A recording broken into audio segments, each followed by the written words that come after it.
দাদা হুজুর পীর কিবলা এবং বসিরহাটের বড় মাওলানা আল্লামা রুহুল আমিন হুজুর দুজনে সুন্দরবনের জঙ্গলের ভেতর দিয়ে দাওয়াতে যাচ্ছে লেগেছে। তৎকালীন সময়ে এমন করে গরুর গাড়ি করে যেতে লেগেছে। ওই গরুর গাড়ির ওপরে একটা পালকি টাইপের থাকে, তার মধ্যে হুজুর এবং তিনার খলিফা বসিরহাটের বড় মাওলানা আল্লামা রুহুল আমিন রাহমাহুল্লাহ হুজুর বসে রয়েছে। আমার দাদা হুজুর রহমাতুল্লাহ আলাইহির খেদমত করতে লেগেছে।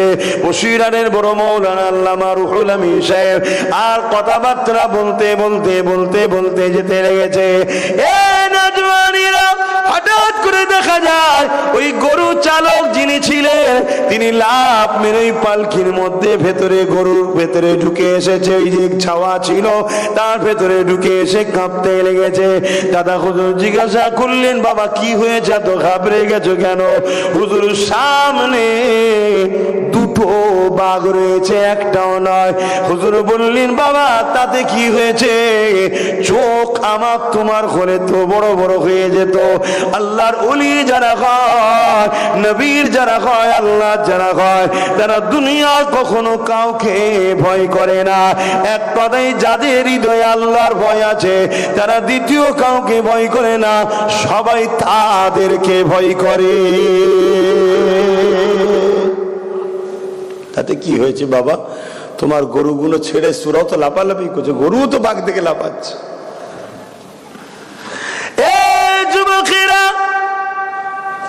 মুজাহিদে জামান বলতে লাগলেন, বাবা বড় মাওলানা রুহুল আমিন একবার মুখটা দেখাও গো বাবা, একবার দেখাও, জঙ্গলের বাঘকে দেখিয়ে দাও।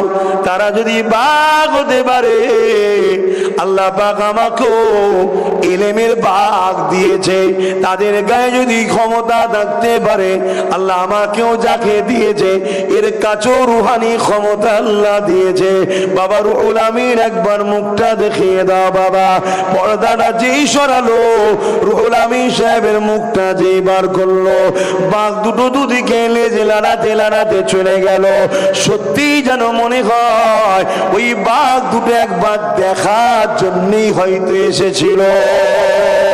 আরো জোরে বলুন সুবহান। আল্লাহর ওলিদের ক্ষমতা কে দেয়? সুফি আব্দুল মোমেন সাহেব হুজুরের নাম শুনেছেন? দাদা হুজুরের খলিফা ছিলেন, অন্য ধর্মের মানুষ ইসলাম কবুল করলেন। উনি যখন জঙ্গলে গেলেন, ওনার কিতাবের মধ্যে লেখা আছে এটা বাঘ আস্তে আস্তে আগিয়ে আসছে ওনাকে খাবে বলে। উনি তখন প্রথম যাচ্ছে সব, তখন ওনার জবান দিয়ে বেরোতে লাগলো, শোনো, তুমি যদি আমাকে যদি আল্লাহ তোমার রিজেক্ট করে রাখে অবশ্যই তো তুমি খাবে, তবে আমি জঙ্গলে এমনি আসিনি। আমার পীর জাওয়ানার মুজাদ্দিদ আবু বকর সিদ্দিক হুকুম করেছে, আমি আল্লাহর জিকিরে মশগুল, আল্লাহকে ধ্যানে জিকির করার জন্য এসেছি।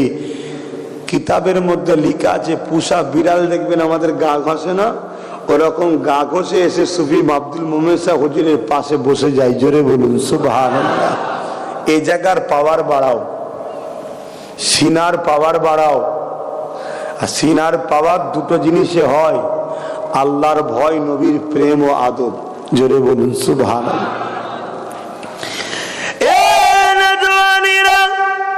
যাক, আমি ওদিকে যাচ্ছি না, আমি যে কথা বলতে যাচ্ছিলাম, ইকরামাকে খেলো না। ইকরামা বড় আশ্চর্য হয়ে গেল। এমন করে যেতে যেতে একদিন আল্লাহ হিদায়াত দিয়ে দিল। বিশ্ববিখ্যাত ইসলামের দুশ্মন আবু জেহেল, তার ছেলে ইকরামা, হযরত ইকরামা রাদিয়াল্লাহু তাআলা আমার নবী পাকের সাহাবী হয়ে যায়।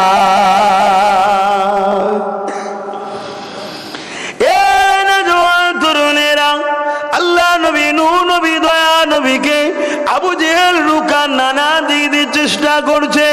আল্লাহ নবীকে অনেক কষ্ট দিয়েছে, আজ তুমি আমি সহজে ইসলাম পেয়ে গেছে, এই ইসলামের উপরে দরদ নেই। আমার নবী পাক যখন সিজদায় পড়েছে, আবু জেহেল পচা দুম্বার ভুঁড়ি পর্যন্ত পিঠে চাপিয়েছে। আমার নবী পাকের জন্য কুয়া খুঁড়ে দিয়ে ওই কুয়ায় ফেলে দিয়ে নবী পাককে চাপা দিবার প্ল্যান করেছে। আমার নবী পাকের রাস্তায় কাঁটা বিছিয়েছে। আমার নবী পাক সাল্লাল্লাহু আলাইহি সাল্লাম পাহাড়ে গিয়ে গাছের পাতা ফলমূল খেয়ে রাতের অন্ধকারে দিনে দাওয়াত দিয়েছে। এমনকি নবী পাককে মারার জন্য, শহীদ করে দিবার জন্য আবু জেহেল মিটিং ডাকলো। তার দলবল চেলাচামটারা এসে হাজির হয়ে গেল। ওইখানে হযরত ওমর ফারুক, তখন হযরতও ছিল না, ফারুক ছিল না, শুধু উমর ছিল। কিন্তু আমি তো শুধু উমর নাম আর নিতে পারবো না, কেননা তিনি আর শুধু উমর নয়, তিনি ফারুকে আজম হয়ে গেছে। সব থেকে বড় অন্যায় আর ন্যায়ের ফারাককারী। কিন্তু তখন তিনি শুধু উমর ছিলেন। কিন্তু আমি তো এইভাবে আর বলতে পারবো না, না, কেন তিনি সম্মানীয়, তিনাকে আল্লাহ অনেক বড় করেছে। কিছু কিছু বিয়াদব আছে, এনাদের সম্বন্ধে নোংরা নোংরা কথা বলে, আমাদের সমাজেই রয়েছে। বড় বড় নাকি সব ওয়াইজিন বলে। মনে রাখবেন, এখনো হলো ইসলামের দুশ্মন। এদের লক্ষ্য একটাই, এই বিয়াদবি কথা বলে উম্মতকে কাফের বানাতে চাইছে। কথা শুনছেন? এরা নামাজ দেবে, রোজা দেবে, দাড়ি দেবে, টুপি দেবে, মসজিদ দেবে, মাদ্রাসা দেবে। এরা সমাজকে বলবে আমরা এত ছাত্র তৈরি করি, সব করি, কিন্তু শয়তান কাফের ও সাহাবাদের দুশ্মন। শুনছেন তো? আহলে রসুলদের দুশ্মন, নবীর দুশ্মন। আর এই উম্মতকে কাফের বানাবার জন্য ওরা কোটি কোটি টাকা পাচ্ছে। কেন? পুরো বিশ্ব জুড়ে যারা ইসলামকে মিটাতে চাইছে তারা খুব ভালোভাবে জানে এদের ভেতরে যদি সিনার পাওয়ার থাকে এদেরকে মিটানো সম্ভব নয়। শুনছেন? অর্থাৎ সিনার পাওয়ারটা বার করো। তা সিনার পাওয়ার বার করতে গেলে এই প্যান্ট শার্ট পরা সাধারণ লোক পারবে? মৌলী সাহেবরা পারবে? তো মৌলী সাহেবকে পয়সা দাও, দিয়ে বলো নামাজের কথা বলো, রোজার কথা বলো, দাড়ির কথা বলো, হজের কথা বলো, মসজিদ বানাও, মাদ্রাসা বানাও, দান করো, অনেক ভালো ভালো কাজ করো। লোক বলবি তো খুব ভালো লোক, কিন্তু টুকটুক করে শুধু নবীর বিরুদ্ধে একটা একটা করে কথা শেখাও, সাহাবাদের বিরুদ্ধে ছোট বড় কথা বলো, আহলে রসুলদের বিরুদ্ধে ছোট বড় কথা বলো। শুনছেন না শোনেননি? এরা হলো চক্রান্তকারী মুনাফেক। আজ উম্মত শেষ হচ্ছে এই মুনাফেক গাদ্দারদের জন্য। আবার এদের ঘরে দেখবেন কখনো কখনো দুনিয়ায় যারা মসজিদ মাদ্রাসা দিন ইসলামকে মিটাতে চাইছে সেই সব নেতাদের সঙ্গে এদের ঘরে উঠা বসাও দেখতে পাবেন। খেয়াল করে দেখবেন এরা সব টেবিলের তলা থেকে সেটিং করে। এই উম্মতকে এদের একটাই কাজ, বেঈমান বানাও। কেউ যদি দাড়ি চাচে সে ফাসেক, কেউ যদি টুপি না পরে সে সুন্নাত তরক করলো, কিন্তু অস্বীকার তো করেনি। কথা বুঝে আসছে না?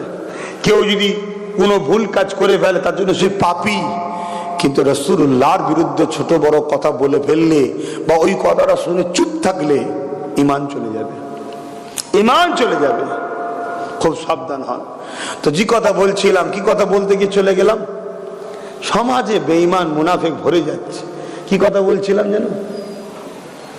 হ্যাঁ, হযরত ওমর ফারুক রাদিয়াল্লাহু তাআলা আনহু, তখন তিনি শুধু উমর ছিলেন, জন যুবক ছেলে, ইয়ং, কারো ধার ধরে নে। আবু জেহেল পর্যন্ত ভয় করত, আবু জেহেল ভয় করত হযরত ওমর ফারুককে। সব সময় মিজাজে থাকতেন। কি নিয়ামত করেছে হযরত ওমর ফারুককে আল্লাহ। যখন নবী পাকের কাছে এলেন তখনও তিনি সব ভাই তেনাকে ভয় করতেন।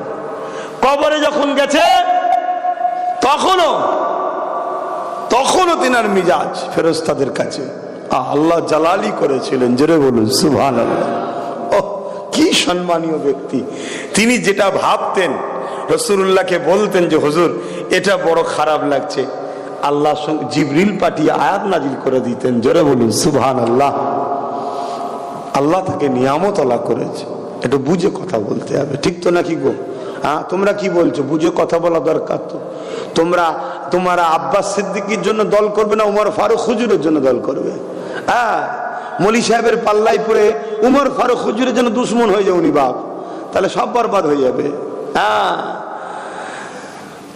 তো হুজুর বললেন আমি পারবো মুহাম্মদ সাল্লাল্লাহু আলাইহি ওয়াসাল্লামের সের মুবারক ধর থেকে আলাদা করতে। নাউজুবিল্লাহ, আমি পারবো।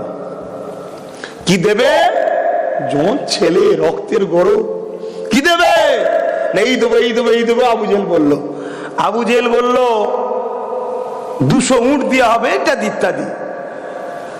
হযরত ওমর ফারুক বলছে তুমি যা দেবে রেডি করো, আমি যাচ্ছি। কালকে সূর্য উঠবে, মুহাম্মদ রাসূল আর উঠবে না। আবু জেহেল খুশি হলো। আবু জেহেল বলছে এটা তো আমারও ইরাদা ছিল। আমি জানি উমার যদি হাতটা তোলে, এই দায়িত্বটা যদি উমার নিয়ে নেয়, তাহলে সাকসেসফুল নিশ্চিন্ত। কেন অন্য কারো এই ক্ষমতা নাই।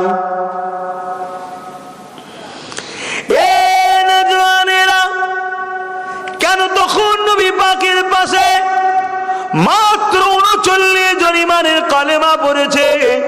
এই 39 জন ইমানের কালেমা পড়েছে। 6 বছর কেটে গেছে। 6 বছর ধরে বুঝিয়ে মাত্র 39 জন সবে হুজুরের কাছে এসেছে। এই 39 জনের মধ্যে একজন নবী পাকের চাচা হযরত হামজা রাদিয়াল্লাহু তাআলা রয়েছে। তিনিও কম নয়, উমর ফারুকের সমকক্ষ পালোয়ান ক্ষমতাশালী ছিল। আবু জেহেল জানে ওখানে হযরত হামজাও আছে, অথবা ওখানে ঢুকে রাসূলুল্লাহর বিরুদ্ধে লাগা আর বীর উমর ছাড়া দ্বিতীয় কেউ নেই। এই জন্য আবু জেহেল মনে মনে ছিল যদি এই অফারটা উমর নিয়ে নেয় তাহলে আমি নিশ্চিন্ত হব, মুহাম্মদ সাল্লাল্লাহু আলাইহি ওয়াসাল্লাম কে শহীদ করতে পারবে না। মানে যেটা তাদের ইরাদা, আমি যেটা বুঝাতে চাইছি। সব কথা বলতেও তো ভয় লাগে না, আমরা মূর্খ সূর্খ মানুষ, কি ভাষা বলতে কি বলে ফেলবো, আল্লাহ মাফ করে।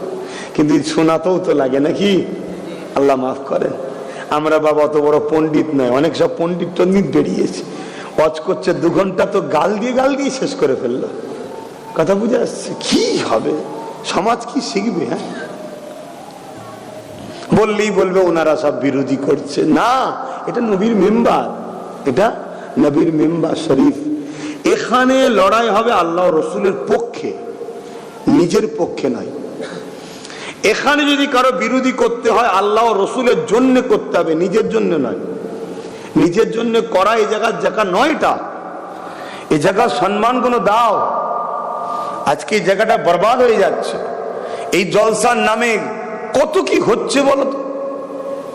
কে গানের নাকি গজল করছে। এই জলসার মেম্বার গুলোতে মহিলাদেরকে তোলা হয়ে যাচ্ছে, আবার মহিলা বক্তা বেরিয়েছে, অচ করছে। কাল আপনার জেলায় আসবে, এগুলো করেন নে। ধর্ম যদি ঠিকভাবে পালন নাও করতে পারেন, যদি বিশ্বাস থাকে মারধরকে একদিন না একদিন হলেও জান্নাত যাবেন, কিন্তু ধর্মের যদি ক্ষতি করেন ঢুকবেন জাহান্নামে, আর বেরোবেন না। মহিলা দ্বারা যদি দিনের প্রচার করা জায়েজ হতো, আমার নবী তাহলে আম্মাজান আয়েশাকে লোকের বাড়ি বাড়ি পাঠাতো, যাও তুমি মহিলাদের কাছে দিনের প্রচার করো। কি গো, ভুল বলছি নাকি? তুমি মহলে মহলে যে মহিলাদের কাছে করবে, আর আমি পুরুষদের কাছে করব। খুব সাবধান হয়, খুব সাবধান। হ্যাঁ, কোন মহিলা যদি কোরআন জানে, এলেম জানে, কোন মহিলা যদি তার বাড়িতে যায়, ধরুন আপনার কারো বাড়িতে একজন কোরআন জানে, 10টা মহিলা সেই মায়ের কাছে যাচ্ছে কোরআন শিখতে, এবং সেই মা এই 10 জন মহিলাকে যখন কোরআন শিক্ষা দেবে, তার বাড়িতে যেন কোনো পুরুষ না হাজির থাকে। কি বুঝাতে পারছি? এটা জায়েজ আছে, এটা জায়েজ আছে। কিন্তু আজকে কি হচ্ছে বলো, পুরো বাকায়দা বেরিয়ে পড়ছে, সেজে গুজে, আবার লাইভ হচ্ছে। ওহ, ধর্মটালে কি হচ্ছে, কি হচ্ছে? আমার তো মাঝে মাঝে মনে হচ্ছে এই এত কথা বলে ফেলি, কত লোক আমার দুশ্মন হয়ে যাচ্ছে। আবার এই মহিলা হুজুরগুলো আমার বিরুদ্ধে লেগে যাবে। কি আব্বাস সিদ্দিকী আমাদের রুজিতে হাত দিচ্ছে, তোর কপাল ফাটা, তোর পেটে জাহান্নামের আগুন ঢুকুক জাহান্নামী। তোর এত পেটের জ্বালা ধরেছে, নবীর দিন কেলে ব্যবসা করছিস, হ্যাঁ? আল্লাহ নবীর দিন কেলে নাটক শুরু করেছিস। আর আমি ভাবতে পারছি না সমাজ যাচ্ছে কোথায়। তো অনেক সময় আবার মাঝে মাঝে মনের মধ্যেই হয়, এসব ছেড়ে দিয়ে ব্যবসা বাণিজ্যে নেমে যায়, এসব দরকার নেই। কেন বেরোলে তো হক কথা বলতে হবে, নাই তো আল্লাহ ধরবে, পেটের জন্য গেছিস না, তাই তো বাবারা করে শুধু চলে এসছে, হক কথা বললি কেন? কথা বুঝছেন না, বুঝলেন? আর হক কথা বললে সব মুখ ভারী হয়ে যাচ্ছে, দেখেন না, সব মন ভালো নেই। আর এতক্ষণ সব মন ঠিক ছিল, চাঙ্গা ছিল। আমি আবার বলছি, কেউ যদি ইসলামের পূর্ণাঙ্গ ভাবে পালন নাও করতে পারে, কিন্তু বিশ্বাস করে আমার নবী যা বলেছে সত্য, আল্লাহর কোরআন সত্য, যা দিয়েছে সত্য, কিন্তু মানতে পারে না, বদমাইশ, হালকা বয়স, ইয়ং বয়স, আমি সম্মান দেবেন আমার বন্ধু, কিন্তু বিশ্বাস করি, ঠিক না বেটি? কিন্তু আমার আল্লাহ তাকে হতে পারে পাপ মাফ করে শাস্তি না দিয়েও জান্নাত দিতে পারে। জোরে বলুন সুবহানাল্লাহ।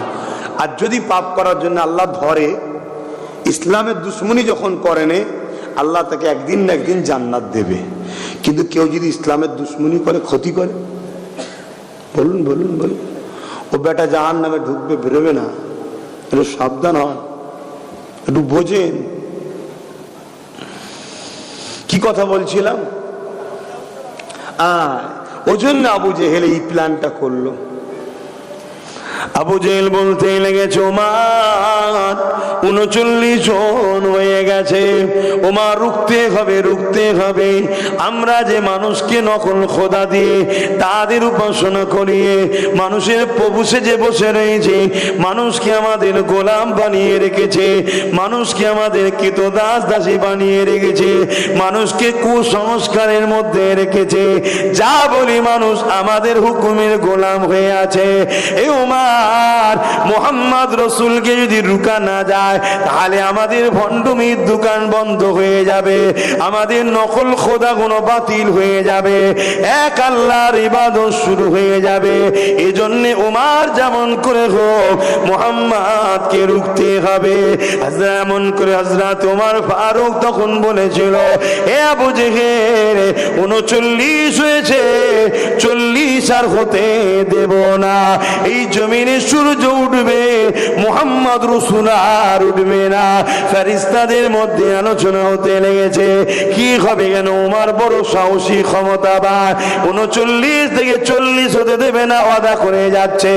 আমার আল্লাহ আওয়াজ দিয়ে বলতে লেগেছে, এ ফেরেশতারা, ওমরকে যেতে দাও, যেতে দাও, যেতে দাও। 39 থেকে 40 হতে দেবে না বলেছে, আমি আল্লাহ উমরকে 40 বানাবো।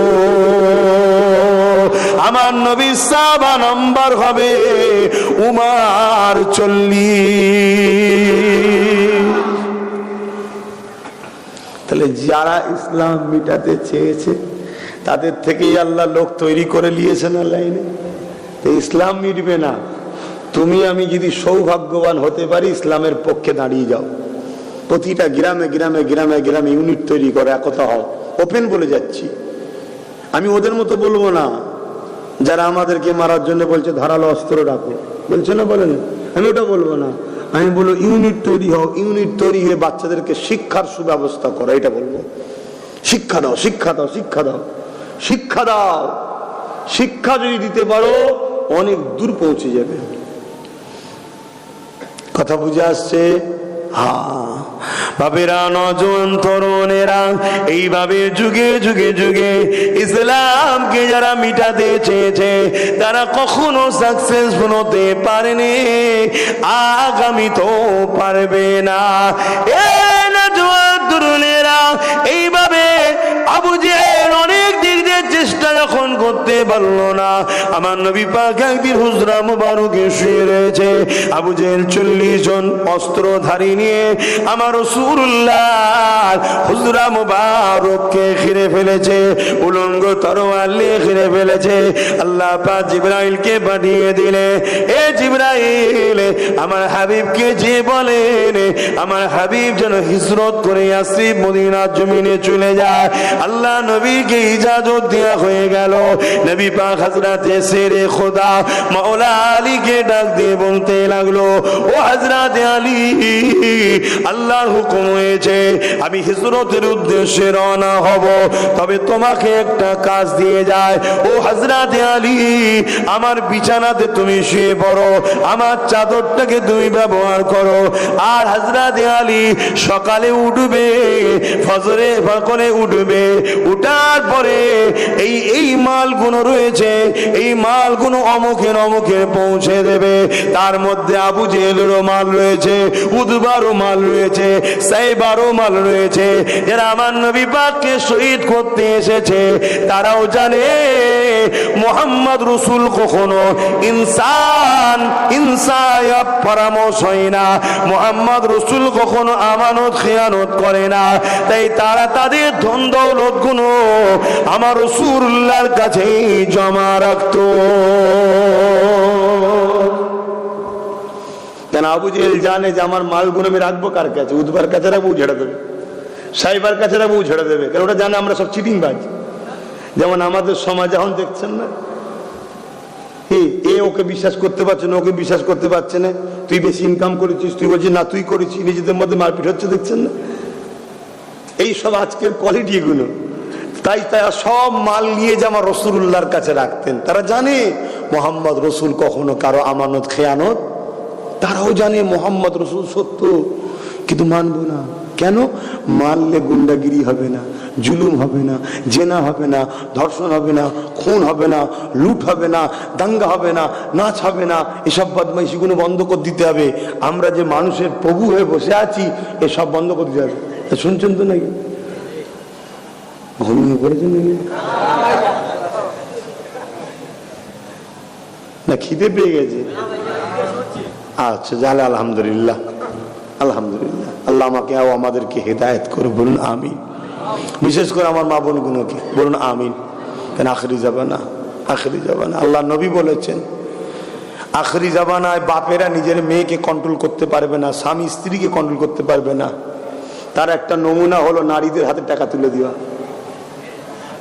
শুনছেন না? শুনছেন? তুমি আমি কত হাদিস পড়ি জানি না, কিন্তু ইবলিস গুণ হাদিস সবসময় চর্চা করছে কোন রাস্তায় এদেরকে শেষ করা যায়। তো নবী বলেছে নারীদেরকে তার বাপ তার স্বামী কন্ট্রোল করতে পারবে না, শুনবে না কথা, দে এদের হাতে টাকা তুলে দে, দেখ তুলে দে, বেরিয়ে যাবে। দেখছেন ইবলিসের লাইন কেমন? এখন কারো যদি মনে ব্যথা হয় যে আপনি ইবলিস বলছেন, ইবলিসের মা রে, কথা বুঝছেন না, বোঝেন না। আর ইবলিসের বাপ ওইদিকে বসে আছে, দুজন দু মাথায় বসে আছে। কষ্ট হচ্ছে? কিচ্ছু করার নেই বাপ। যে আমার আল্লাহর নয়, নবীর নয়, যে আমার মসজিদ মাদ্রাসার দুশ্মন, তাকে বলবো না? কিচ্ছু করার নেই। তাতে আমার থেকে যদি ভালো না লাগে, তুমি ইবলিসকে ভালো লাগে, তা আমার সাথে আসবে না, আমাকে নিয়ে আসবে না, ইবলিসের সাথে থাকো, আর ইবলিসের সাথে জাহান্নামেও দেখা হবে, মানে যাবে তোমাকে নিয়ে। ইনশাআল্লাহ আমরা মুহাম্মদ রাসূলের সাথে আছি, ওলিয়া উলিয়াদের সাথে আছি। আল মারউ মা মান আহাব্বা, আমরা তাদের সাথে আল্লাহর জান্নাতে দেখা হবে, বলুন ইনশাআল্লাহ। আরে বলেন না মিয়া ইনশাআল্লাহ। আশা করতে আল্লাহ নিষেধ করেছে? আল্লাহ উপরন্তু বলেছে লা তাখনাতু মির রাহমাতিল্লাহ, আমার রহমতের উপর যারা ভরসা করে তাদেরকে নিরাশ করিনি। আল্লাহর রহমত কি? আল্লাহর রহমত কি? তা আশা করাটা কি? আমি তো বললাম রহমতের উপরে যে আশা করে, তো রহমতটা কি? রহমতটা হলো মুহাম্মদুর রাসূল। জোরে বলুন সুবহানাল্লাহ। ভালো তারে ঈমান ঢুকাও, আকীদা ঢুকাও। আমরা নবী ছেড়ে দিয়ে বসে আছি, আমার নবী শান কত,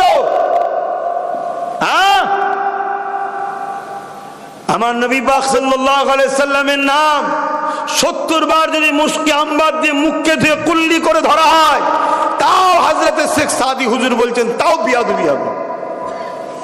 আমরা তো বুঝাবার জন্য ধরে ফেলি, আল্লাহ মাফ করেন, হুজুর মাফ করে দেন আমাদেরকে, বলুন আমিন। এটা নাচারের ক্ষেত্রে। কিন্তু কিছু বেঈমান আছে কি বলছে আমার নবীকে, আমাদের মতো মানুষ বলছে, মরে গেছে বলছে, শাফাত করতে পারবে না বলছে, এলেম কালাম কম বলছে, এলমে গায়েব জানে না বলছে, আবাত আসান নাকি জ্ঞান নেই বলছে, নবী নাকি নাউজুবিল্লাহ আর বলতে পারছি না। কি কথা! হ্যাঁ, এই তোমরা যদি কেউ গরিব আওয়াজি তোমাকে বলি ভিখারির বাচ্চা, তুমি মেনে নেবে? বলো, ভালো লাগবে? কাফের বক্তারা বলছে কি, বেঈমান বলছে কি? খুব সাবধান। আপনি দাড়ি দেখছেন, টুপি দেখছেন, মুফতি মাওলানা দেখছেন, মাদ্রাসা মসজিদ দেখছেন, পিছনে লোক আছে দেখছেন। আপনি দেখবেন না কারবালার ময়দানে একদিকে ইমাম হোসাইন ছিল মাত্র 72 জন, অপরদিকে এজিদ ছিল 22,000। 22,000-এর মধ্যে 7,000 আলেম ছিল, 3,000 মুফতি ছিল, 3,000 হাফেজে কোরআন ছিল। এজিদকে সত্য বলবেন নাকি? কথা বলুন। আরে এজিদের দলে 7,000 আলেম রয়েছে, এজিদকে ভুল বলছেন কেন? তাহলে এজিদ ঠিক?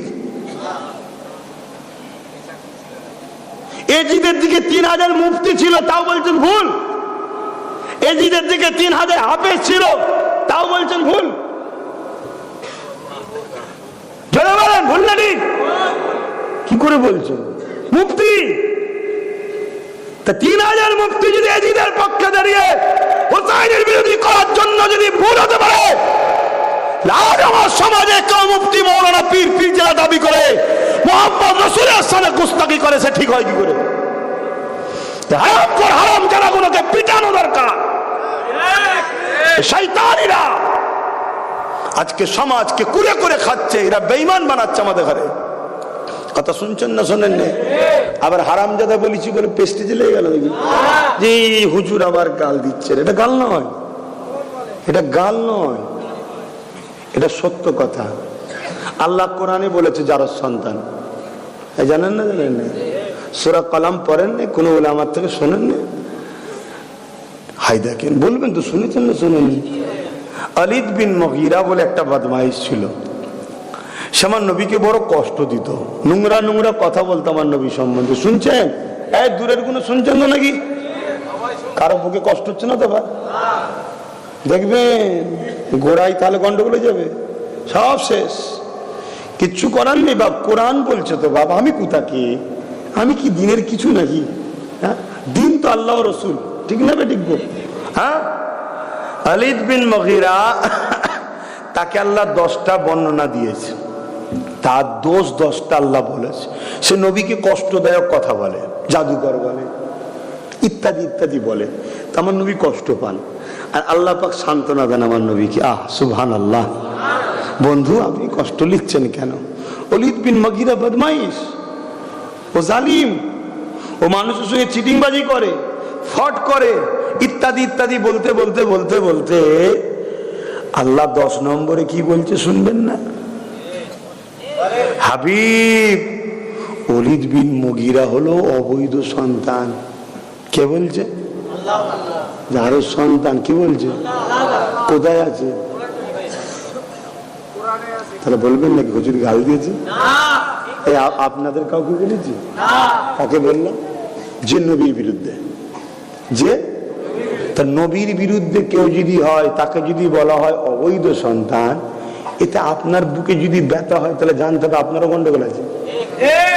কিচ্ছু করার নেই, ঘরে কি জিজ্ঞেস করেন উত্তর পেয়ে যাবেন।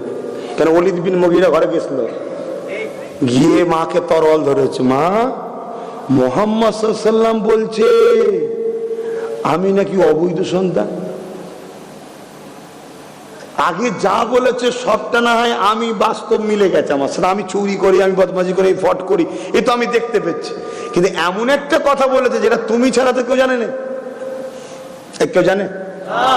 কিন্তু মুহাম্মদ রাসূল যখন বলেছে, এটা মিথ্যা তো হতে পারে না, কেন তিনি তো সত্য কথা বলে। দেখছেন কেমন মানে আলিদ বিন মুগীরা নবীকে, কেমন মানে যে মোহাম্মদ মিথ্যা বলতেই পারে না।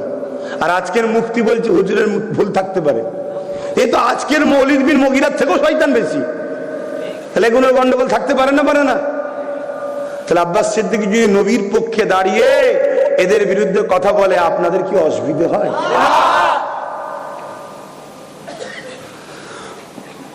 মা বলছে বাবা তরোয়ালটা রাখ, বলছে না, বলতে হবে। বলছে তুই যদি সত্যি হালালি হতিস মাকে তরোয়াল ধরতিস। শোন, আর বেশি বলবো না, সন্তান হতে গেলে যেটা প্রয়োজন সেটা তোর বাপের ছিল না। বাধ্য হয়ে সাম্রাজ্যকে টিকাবো বলে একজন দাসের সঙ্গে সম্পর্ক করে তোকে নিয়েছি। কি বলছি শুনছেন? এই সমাজে কত বাপ আছে ব্যবসা বাণিজ্য কাজ কামের জন্য ব্যস্ত থাকে, অনেক বদমাইশ স্ত্রী আছে গোপনে গন্ডগোল করে ফেলে। ছেলে হয়েছে, বাপের শখ গেছে ছেলেকে মুলি সাহেব করবো, মাদ্রাসায় দিয়েছে, হবে না? হবে না? আরে ডাইরেক্ট না হলো আদা হাফেজ আদা মুফতি তো হতে পারে না, পারে না? হ্যাঁ, বাইরের টাকা নিয়ে গ্রুপবাজি করে তুই আমার তকবি দিবি ভালতারে লে, শুনছেন না শোনেননি?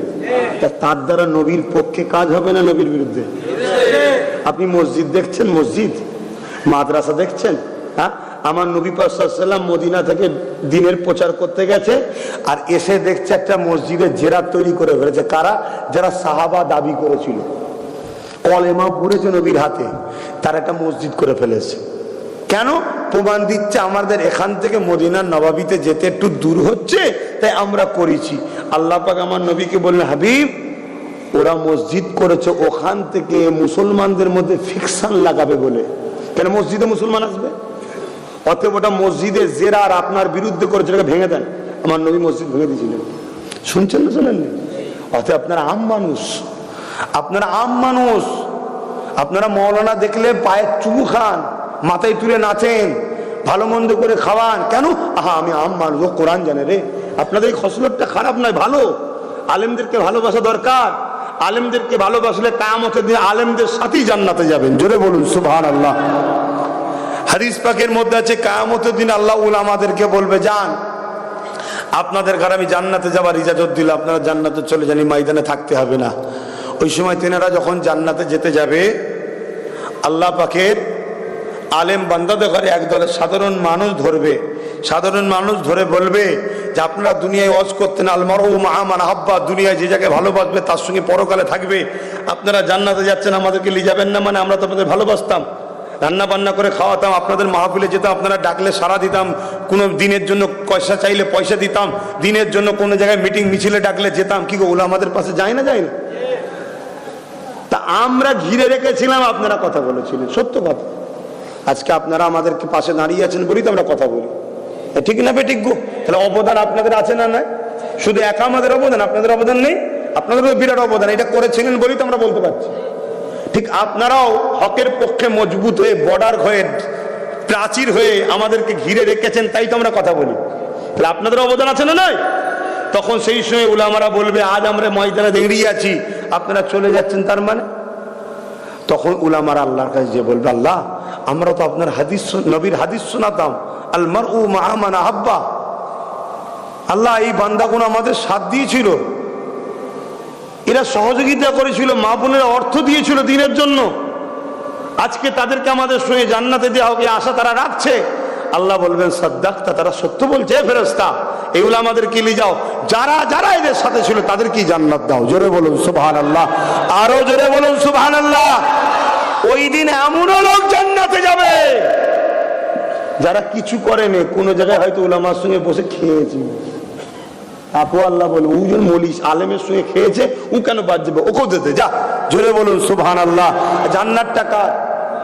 জোরে বলুন। তা আল্লাহ যদি তার বান্দাকে দেয়, রুকার কেউ আছে? কিন্তু আল্লাহ বলেছে, হাবিব এমন একটা লোককে আপনি জান্নাতে দেখতে পাবেন না, এমন একটা লোককেও আপনি জান্নাতে দেখতে পাবেন না। কেমন লোক? যারা আপনার সঙ্গে দুশ্মনী করেছে, যারা তাদের সঙ্গে বন্ধুত্ব করেছে। কি বলছি শুনছেন? কোরআন। হাবিব এমন একটা লোককেও আপনি জান্নাতে দেখতে পাবেন না, যারা আপনার সঙ্গে ডাইরেক্ট দুশ্মনী করেছে, শুধু তা না নয়, তারা তো যাবেই না, তাদের সঙ্গে যারা বন্ধুত্ব রেখেছিল তারাও জান্নাতে যাবে না। এটা ওয়াদা আল্লাহর, আল্লাহর ওয়াদা কখনো চেঞ্জ হয়? তাহলে আপনারা আমার দাদা পীরের রুহানি বাচ্চা আর আমি রক্তের বাচ্চা, আপনাদের বুঝাবো না যে বাপ আলেমদেরকে ভালোবাসবে, পিয়ার করবে, মহব্বত করবে, কিন্তু যে আলেমের মধ্যে নবীর প্রেম আদব থাকবে তাকে। যার মধ্যে নবীর প্রেম আর আদব নেই, সে যদি তাহাজ্জুদ পড়নেওয়ালা হয়, তাসবিহ ঘুরনেওয়ালা হয়, ওকে তোমার জুতোর তলাতে রাখো, মহব্বত করো না। ইবলিস ও সেজেছে, শুনছেন না শোনেননি? আদম নবীকে সেজদা না করার জন্য, তাজিম না করার জন্য, সম্মান না করার জন্য ইবলিস কিন্তু কাফের হয়ে বেরিয়ে গেছে। আজকেও বড় বড় মুফতি, মৌলানা, পীর, হজরত নবীকে সম্মান না করার জন্য কাফের হয়ে যাচ্ছে। অতএব সাবধান। এটা আমার বাপ, আমার মা, আমার ভাইদের বুঝাবো না। তুই যদি আমার না হস, তোর জন্য তো আমি বলছি না, তুই যদি আমার হস তাহলে কথাটাকে বুঝে লাও। আখরি জামানা, আখরি জামানা। আল্লাহ নবী বললেন, আমার উম্মত দাবিদারদের মধ্যে থেকে ৭৩ দলে বিভক্ত হয়ে যাবে, ৭২ দল জাহান্নামী হবে, একটি দল জান্নাতি হবে। ইয়া রাসূলুল্লাহ, হাবিবাল্লাহ, উম্মত দাবিদারদের মধ্যে থেকে যে ৭২ দল জাহান্নামী হবে, তারা কি নামাজ পড়বে না, রোজা রাখবে না, হজ করবে না? আল্লাহ নবী বললেন, হ্যাঁ, নামাজও পড়বে, রোজাও রাখবে, হজও করবে, টুপিও থাকবে, দাড়িও থাকবে, ইলমও থাকবে, কোরআনও পড়বে, হাদিসও পড়বে, মাদ্রাসাও থাকবে, মসজিদও থাকবে, জুব্বাও থাকবে, পাগড়ি থাকবে, সব থাকবে। তথাপিও তারা জাহান্নামী হয়ে যাবে। যেমন ধনুক থেকে তীর বেরিয়ে যায়, ওরা ইসলাম থেকে বেরিয়ে যাবে। ইয়া রাসূলুল্লাহ, হাবিবাল্লাহ, দাড়ি, টুপি, নামাজ, রোজা, কোরআন, হাদিস, জ্ঞান সব থাকার পরও কেন ওরা জাহান্নামী হয়ে যাবে? আল্লাহ নবী বললেন, ওদের দিলের মধ্যে, অন্তরের মধ্যে আমি রাসূলুল্লাহ, আমার হাইয়া থাকবে না, আমার আদব থাকবে না, আমার সম্বন্ধে ওদের ঘৃণা, বুকস থাকবে। ওরা আমি রাসূলুল্লাহ, আমাকে কষ্টদায়ক কথা বলবে। শুনছেন? আপনাকে যদি বলা হয় রাখাল, আপনার কষ্ট হবে না? হবে না? এটা কি নবীর সামনে বললে কষ্ট হবে না? হ্যাঁ। আর শয়তান আবার খুঁজছে এই হাদিসগুলো, নবী কোথায় ছাগল চড়াতো, কোথায় কি করতো, অন্য হাদিস খুঁজছে না, বদমাইশগুলো খুঁজে খুঁজে বার করবে। কিন্তু আমি আপনাদের বলি, আমি আপনাদের বলে যাই, কুরবানি দিবার জন্য আপনারা গরু ছাগল কেনেন না? কেনেন না? একটু বলুন। নিজে একটু আদর করে মাটিটাকে লিজান না? লিজান না? তাহলে আপনি রাখাল হয়ে গেলেন? এ তো শখ, এটা তো পছন্দ করেন আপনি, যে আমি একটু আমার পোষা জিনিসকে আমি নিয়ে যাব। ঠিক না বে? ঠিক। তো এই কথা যদি আপনার সামনে বললে আপনি পছন্দ না করেন, এ কথা আমার সামনে বললে যদি আমি বলি কত বড় বেয়াদব মুরিদ, দেখ পীরের ছেলেকে এই বলছিস, তাহলে এই কথা যদি দোনোজাহানের সুলতান আল্লাহর বন্ধুর সামনে বলা হয়, তাহলে এরাই ৭২ মুনাফিক নয়? এগুলোকে মাথায় ঢুকান। এ যুবকেরা, পৃথিবী যত শক্তিশালী হোক, পরমাণু বোমা তৈরি করো, আর যা ক্ষমতা তাদের হাতে থাকো না কেন, মনে রাখবে তোমার আমার অন্তরের পাওয়া যদি থাকে, সিনার পাওয়া যদি থাকে, রাসূলুল্লাহর মহব্বত, আদব যদি থাকে, এই আদব রেখে তুমি আমি যদি আল্লাহকে সিজদা দিই, তুমি আমি যদি রোজা রাখি, মনে রাখবেন পৃথিবীর যতই পাওয়ারফুল হোক না কেন, আমার আল্লাহর পক্ষ থেকে সাহায্য আসবে। যেমন সাহায্য এসেছিল নবী আলাইহিস সালামদের কাছে, যেমন সাহায্য এসেছিল আমার গরিবে নওয়াজের কাছে, যেমন সাহায্য এসেছিল মুজাদ্দিদ আল-ফিসানির কাছে। মনে রাখবেন, ঈমান যদি না থাকে সবটা বরবাদ হয়ে যাবে। যেমন আপনার দুটো হাত রয়েছে, আপনার হাত দুটো মজবুত রয়েছে, আপনার দুটো পা রয়েছে, পা দুটো মজবুত আছে, আপনার চোখ রয়েছে, চোখ দুটো মজবুত রয়েছে, আপনার দুটো কানের শ্রবণ শক্তি রয়েছে, সব কিছু আপনার রয়েছে, কিন্তু যদি জানটা বেরিয়ে যায়, জানটা যদি না থাকে, এই পা, এই হাত, এই চোখ, এই কানের আর কোনো দাম থাকবে? জোরে বলুন। তাই নামাজ, রোজা, দাড়ি, টুপি সব রয়েছে, এই সব কিছুর জান হলো মুহাম্মদ রাসূলুল্লাহ। মুহাম্মদ রাসূল যদি না থাকে, আপনার নামাজ, রোজা, দাড়ি, টুপি সবটা বেকার হয়ে যাবে। বুঝতে পারছি?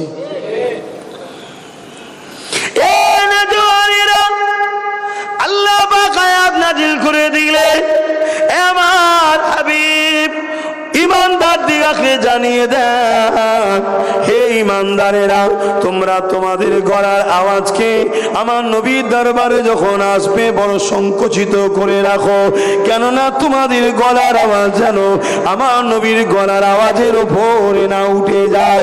যদি উঠে যায় আমি আল্লাহ তোমার জিন্দেগির আমলকে বরবাদ করে দেবো। জিন্দেগির আমল বুঝাবার জন্য বলছে, একটা মানুষ 80 বছর হজ করেছে, 80টা ফরজ হজ, 80 বছর 5 ওয়াক্ত নামাজ, তাহাজ্জুদ পড়েছে, 800 মাদ্রাসা করেছে, 800 মসজিদ করেছে, 8000 গরিব মেয়ের বিয়ে দিয়েছে, তসবিহ সর্বসময় নিয়ে করে বেড়ায়, 80 বছর রোজা রেখেছে, দান খয়রাত যাকাতও দিয়েছে, জীবনে কখনো কোনো মানুষকে ছোট বড় কথা বলেনি, সমাজে সবাই তার প্রশংসায় 14 মুখে, সবাই বলে ভালো ভালো ভালো ভালো, কিন্তু একদিন তার গলার আওয়াজটা আমার রাসূলুল্লাহ গলার আওয়াজের উপরে যদি উঠে যায়, ওই মানুষটার 80 বছরের হয়, 80 বছরের রোজা, 80 বছরের নামাজ, 80 বছরের তাহাজ্জুদ, 80টা জনের সবকিছু, 800 মাদ্রাসা মসজিদ বানানো, 1000 গরিব মেয়েদের বিবাহ দিয়া, দান খায়রাত করা, সবটাকে আল্লাহ বরবাদ করে দেবে, অর্থাৎ তার কিছুই নাই, সে জাহান্নামী হয়ে যাবে। মুফাসসিরিনরা বলতে লেগেছে, আমল তার বরবাদ হয় যে বেঈমান হয়ে যায়। শুনছেন তো? এখানে অনেক ছেলে আছে নামাজ পড়ে, এই নামাজ পড়ো না পড়ো না, আর কথা বলো। ধরো নামাজ পড়া একটা ছেলে কোনো একদিন গান শুনে ফেলেছে, নামাজ পড়া কোনো একটা ছেলে সিনেমা দেখতে চলে গেছে একদিন, নামাজ পড়া কোনো একটা ছেলে হয়তো একটু যাত্রা ফাংশনে চলে গেছে, কি গো নামাজের নেকি কাটা যাবে? অস্ত অনেক শুনেছেন, কাটা যাবে না। নেকির খাতায় যেমন নামাজ আছে, পাপের খাতায় ওটা উঠবে, শুনছেন? কিন্তু আমার নবীর বেলায় কি বললো? গলার আওয়াজ যদি উঠে যায় নবীর আওয়াজের উপরে, সব আমল কেন আমল বরবাদ। মুফাসসিরিনরা বলছে বেঈমানদের হয়, যারা ইসলাম থেকে বেরিয়ে ঈমান চলে যায়, কারণ নবীর গলার আওয়াজের উপরে আওয়াজ তুলাটা বিয়াদবি, আর সেই নবীকে ছোট বড় কথা বলা কি আল্লাহর ওলি? একটু বুঝিয়ে বুঝিয়ে কাজ করুন যুবক, আখরি জামানা। ব্যাগ যদি খালিও থাকে, কমসে কম ব্যাগটা নিয়ে বেরোন। পাত্র যদি খালি থাকে, কমসে কম পাত্রটা যদি থাকে, কিয়ামতের দিন আল্লাহর রহমতের পানি কিন্তু বর্ষণ হবে উম্মতের উপরে, বা কিয়াম বিচারের দিনে 1 ফোঁটা যদি পড়ে যায় বেহিসাব জান্নাত। জোরে বলুন সুবহানাল্লাহ। যদি এর পরে নাও পড়ে, তারপরও কিন্তু পাত্র থাকার জন্য বেরিয়ে আসবে, অর্থাৎ ঈমান থাকার জন্য, জাহান্নাম খেটেও আসবে। তো যাক, সময়ের দিকে খেয়াল করছি, নামাজের ব্যাপার আছে, একটু হাজিরি দিলাম। আমার ওই ভাইটা কোথায় গেল? কমিটির ছেলেরা সব শরীর, সামনে ইসালে সাহেব আসছে, নানান কাজে টেনশনে পড়ে গেছি। এবছর রোজা পড়েছে, কখনো রোজায় ইফতার করায়নি, এই বছর পড়েছে। তো নলেজ সিটিতে না করলেও নয়, মানুষজন যায়, ওই জন্য নলেজ সিটিতে ইফতার করাবো, আর ইফতারের পরেই খাওয়া দাওয়া, তারপরে দরবারে চলে আসবো, এসে তারাবি হবে। কথা বুঝে আসছে? আর যারা নলেজ সিটিতে থাকবে, নলেজ সিটি তো একটা তারাবির ব্যবস্থা থাকবে, ওখানেও তারাবি পড়াবে। আসেন একটু সালাম দিয়ে নি। ইয়া নবী সালাম।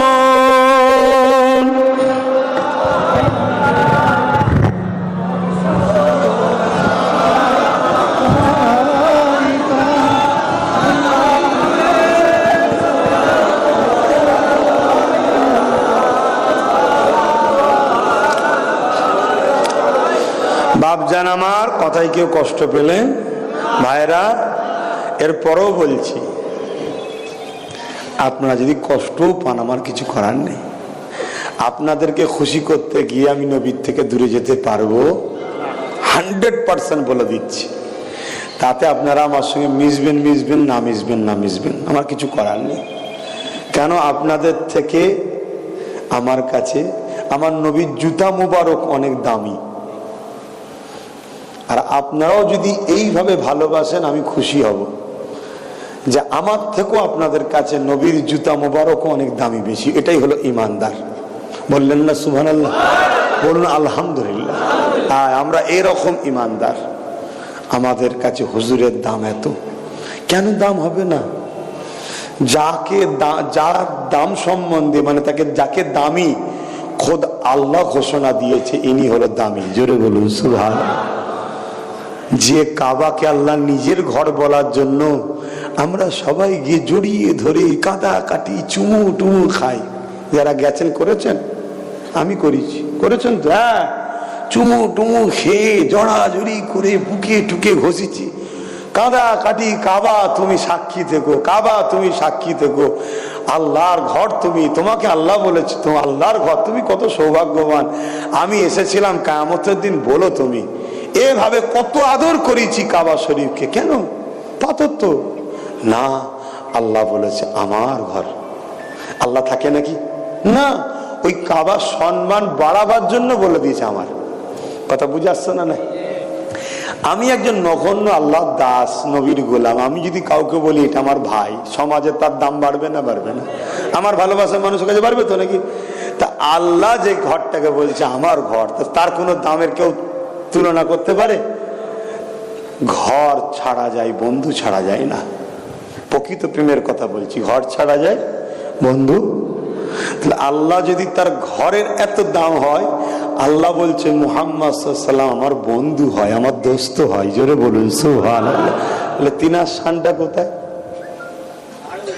বুঝতে পাচ্ছেন? খবরদার, খবরদার। আব্বাস সিদ্দিকীকে ভালো লাগে না? বাদ দেন। দাদা হুজুর আওলাদরা ভালো নয়? বাদ দেন। সিলসিলা উলামারা ভালো নয়? বাদ দেন। কাকে পছন্দ যান ধরুন, কিন্তু একটা কথা, তাকে বলুন, তার দিলে দেখুন আপনার নবীর প্রেম আছে কি, আদব আছে কি। যদি থাকে ধরুন, কোনো অসুবিধা নেই, ধরুন।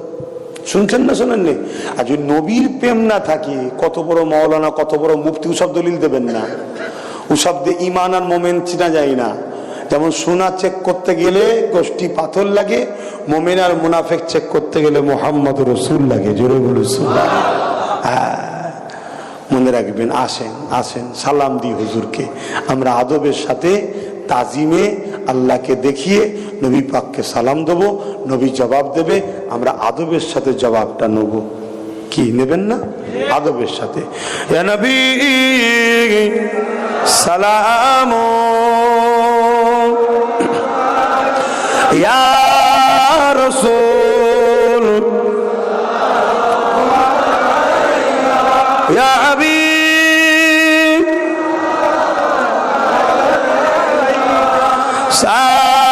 সালাওয়াত, ইয়া নবী মদিনা হতে সব কিছু পারে দেখিতে, মোদের লাশ কবরে রাখিলে লইবেন আপন করে। নবী সালাম, ইয়া রাসূল, ইয়া হাবিব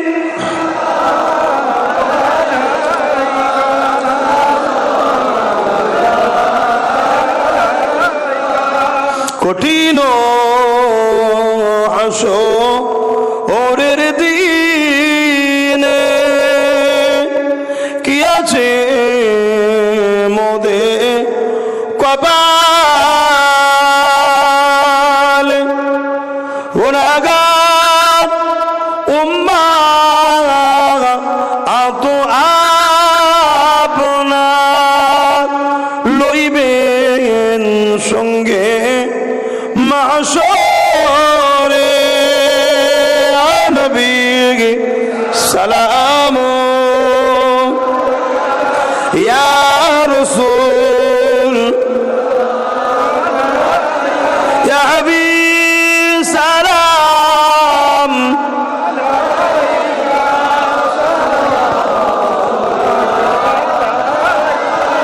সকলে বসেন। বালাগাল উলা বিকামালিহি কাসাবাদ দুজা বিজামালিহি হাসানাত জামিউ কসালিহি সাল্লু আলাইহি ওয়া আলিহি আল্লাহুম্মা সাল্লি আলা সাইয়্যিদিনা আল্লাহ হাফেজ।